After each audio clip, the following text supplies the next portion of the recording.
नमस्कार सर्वांना. माझ्या अजून एका नवीन व्हिडिओमध्ये तुम्हा सर्वांचे सहर्ष स्वागत. पहिल्यांदा सर्वांना श्री स्वामी समर्थ. तुमचा आजचा दिवस खूप आनंदात जावो आणि तुमच्या सगळ्या इच्छा पूर्ण होत ही स्वामींच्या चरणी प्रार्थना. तर आता येत आहे गुरुपौर्णिमा. गुरुपौर्णिमा म्हणजे आपली गुरुविषयीची जी कृतज्ञता आहे ती व्यक्त करण्याचा दिवस.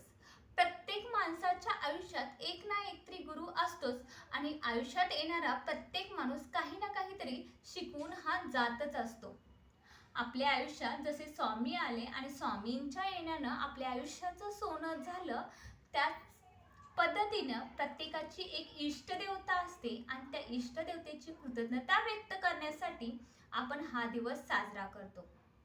त्या दिवशी सकाळी लवकर जर तुम्ही ब्रह्ममुहूर्तावर उठून स्वामींना अभिषेक घातला पंचामृताने किंवा उठणं लावून पूर्णपणे अभिषेक घालून नवीन वस्त्र जर घातलं तर खूप मनाला प्रसन्न करणारही तुम्हाला वाटेल. तर या दिवशी कोणती सेवा करावी? कमळगट्ट्याच्या माळेवरती किंवा तुम्हाला तुमच्याकडे जी माळ असेल त्या माळेवरती 11 माळी जप करा. नाही जमलं तर एक माळ नक्की करा. मनोभावे केलेली कोणतीही सेवा स्वामींच्या चरणापर्यंत नक्की पोहोचत असते. स्वामी नेहमी माणसाचं मन बघतात. किती निर्मळ मनाने तुम्ही ती सेवा करताय आणि त्यांना ती अर्पण करताय. कारण 11 माळी जप करून तुमचं मन जर स्थिर नसेल तर त्याचा काहीच उपयोग नाही. पण एक माळ करा, अशी करा की तन मन आणि धन संपूर्ण स्वामींच्या चरणी लीन असेल आणि तुम्हाला मानसिक समाधान मिळेल. कारण मानसिक समाधान सगळ्यात महत्त्वाचं. आजच्या धक्काधक्कीच्या युगामध्ये हे कुठेच मिळत नाही आणि ते मात्र स्वामींच्या चरणी नक्की मिळतं. कधीतरी एक प्रयोग करून बघा. अगदी मन लावून तुम्ही स्वामींचं नामस्मरण करा. किती प्रसन्न वाटतं बघा. जशा पैशाच्या नोटा मोजताना आपण जसं मन एकाग्र करतो तसं स्वामींचं मन नामस्मरण करताना तुम्हाला आपलं मन एकाग्र करायचं आहे. या दिवशी आपण कोणती सेवा करू शकतो याविषयीचा आजचा हा व्हिडिओ आहे. तर मैत्रिणींनो, खरं सांगू का, स्वामींची सेवा करायला फक्त गुरुपौर्णिमा हा एकच दिवस पुरेसा नाही. आपण दररोज सेवा करू आणि जितकी सेवा करू तितका नक्कीच मेवा खाऊ आणि तितकाच जास्त स्वामींचा आशीर्वाद आपल्यावरती राहील. तर या दिवशी तुम्ही स्वामी चरित्र सारामृत या ग्रंथाचं एक दिवसीय पारायण नक्की करू शकता. आता हे पारायण करायचं कसं? तर एका बैठकीत तुम्ही हे पूर्ण पुस्तक वाचून संपवायचं आहे.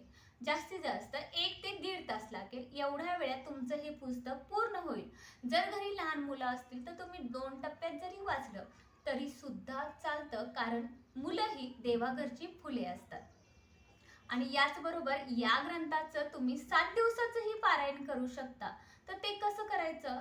तर रोज याचे तुम्ही पूर्ण पुस्तकही वाचू शकता, रोज पूर्ण पुस्तक, नाहीतर 3-3 अध्याय वाचून याचं पारायण करू शकता.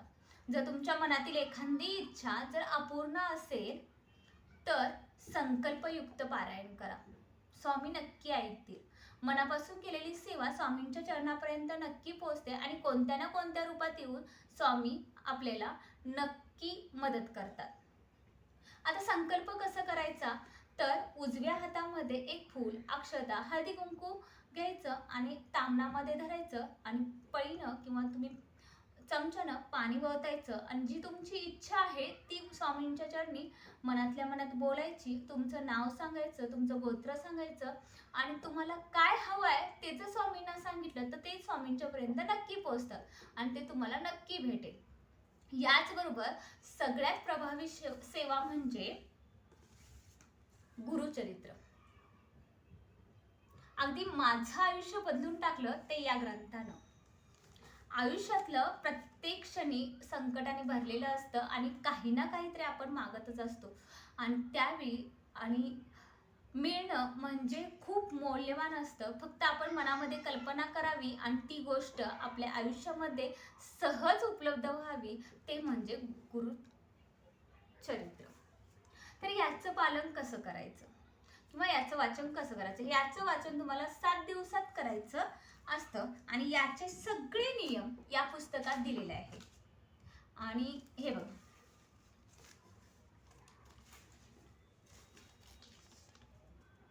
पहिल्या दिवशी किती अध्याय वाचायचे, दुसऱ्या दिवशी किती अध्याय वाचायचे, समाप्ती कशी करायची, याची सर्व माहिती या गुरुचरित्रामध्ये दिलेली आहे. त्या पद्धतीने तुम्ही केलं तरी सुद्धा चालतं.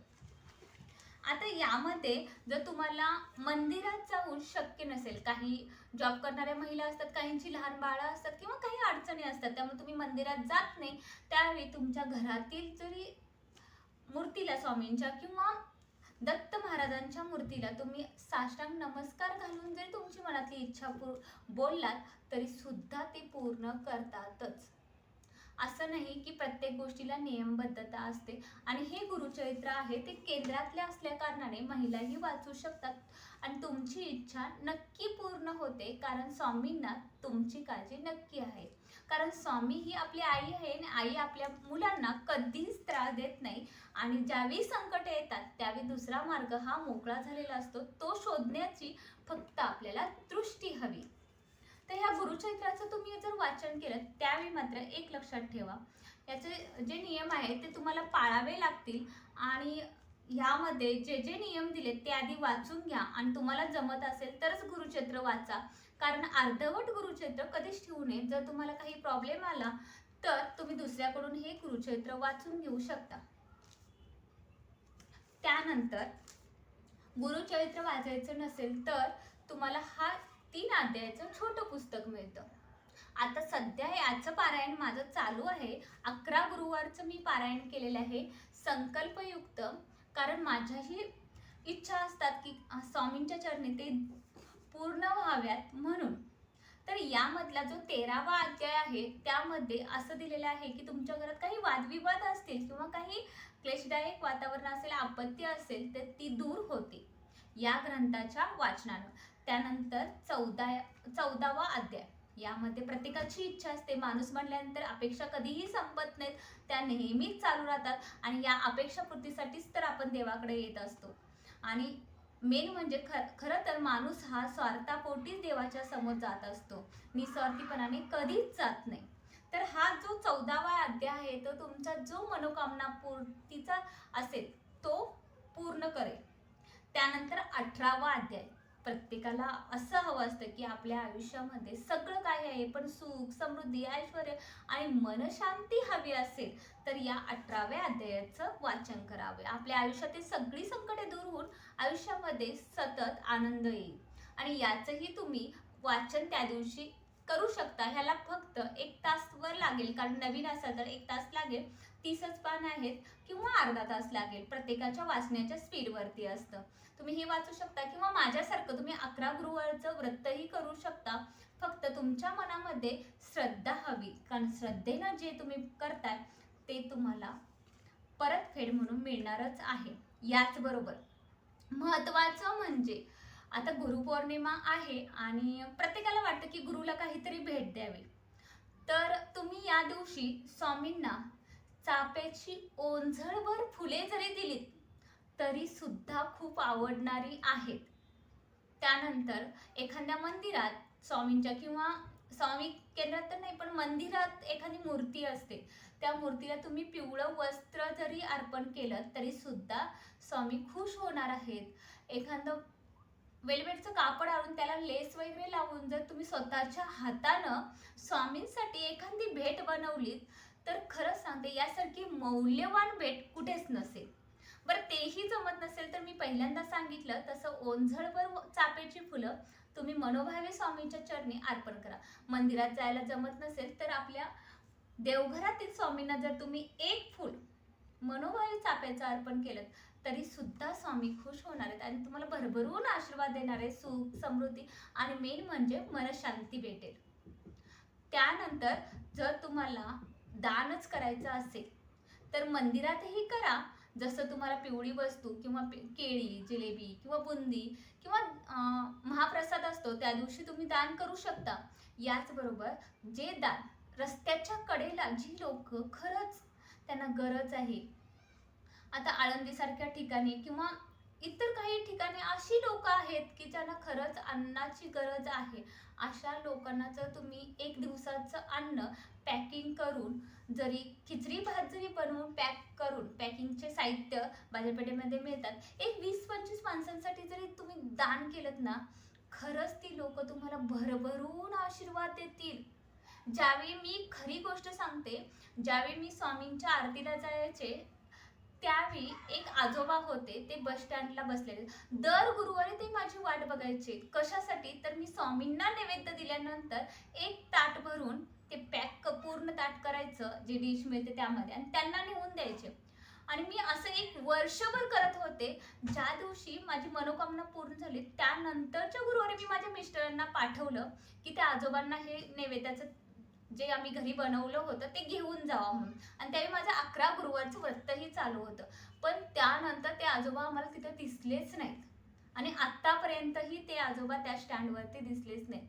कदाचित हा चमत्कार म्हणावा, किंवा माझ्याकडून हे स्वामींना कुणाचे भुकेलेच्या पोटी गुरुवारच्या दिवशी अन्नदान करायचं असेल, म्हणून ती व्यक्ती आमच्या नशिबात आलेली असेल. पण खरंच सांगते, अशा लोकांना ज्यावेळी तुम्ही मदत करता, ज्यांना खरंच गरज असते, त्यांच्या आत्म्यातून जो आशीर्वाद तुम्हाला मिळतो, तो खरंच पुण्याचा असतो. आणि तो आशीर्वाद ज्यावेळी तुम्हाला संकट येईल, त्यावेळी तारून नेणारा असतो. लक्षात ठेवा, निस्वार्थीपणाने केलेलं कोणतंही काम कोणीही बघत नसलं तरी सुद्धा स्वामी नेहमी बघत असतात. एक CCTV आपल्यावर नेहमी असतो, तो म्हणजे वरच्याचा. जरी कोणीही बघत नसले तरी ते नेहमी आपल्याला पाहत असतात, आपले कर्म पाहत असतात. फक्त आपली नियत चांगली हवी.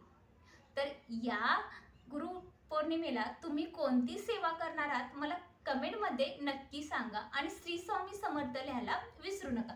आणि सबस्क्राईब नक्की करा. तुमचं एक सबस्क्राईब मला अजून मोटिवेशनल करत असतं की अजून काहीतरी नवीन माहिती तुमच्यापर्यंत आणावी, आणि तुम्हालाही स्वामी सेवेमध्ये आणावं, तुमच्याही भविष्याचं कल्याण व्हावं असं मला वाटत असतं. कारण हे कलियुग आहे, आणि या कलियुगामध्ये तारणार आहे ते म्हणजे आपले स्वामी. भक्तीनं जेवढं तुम्ही स्वामींच्या चरणी लीन व्हाल, तेवढं तुम्ही सुरक्षित राहाल, एवढं निश्चित. एवढंच. श्री स्वामी समर्थ. व्हिडिओ आवडला असेल तर लाईक आणि सबस्क्राईब करायला विसरू नका, आणि कमेंटमध्ये श्री स्वामी समर्थ नक्की लिहा.